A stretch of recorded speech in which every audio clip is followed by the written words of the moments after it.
Egypt is the crossroads between Africa and the Middle East. And the presence of this river, the Nile, makes it the only country of the Sahara Desert with a steady natural water supply. So from the time humans could walk upright hundreds of thousands of years ago, they've been drawn here to this river. Initially, nomadic tribes emigrating from sub-Saharan Africa to the Middle East followed the path of the Nile. Later on, during the dawn of agriculture, around 9000 BC, tribes of farmers begin to settle on its banks. When Menes finally united all of these people under one flag, so to speak, around 3000 BC, the Empire of Egypt was born. Since then, countless human dramas have permeated Egypt, but the Nile has remained the one constant presence in the center of it all.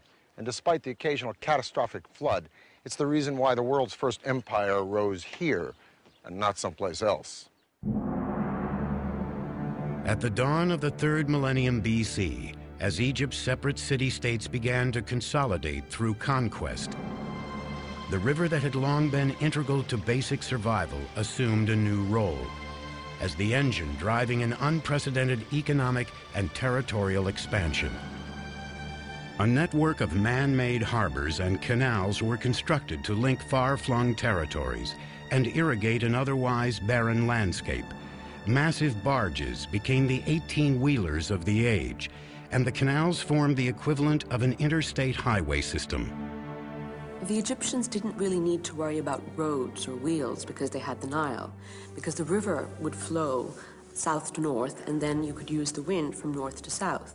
Then the Egyptians would dig canals to get you in your east-west directions, and again, if you wanted to go anywhere else. So they were great canal diggers, and the engineers would construct canals that were kilometers and kilometers long.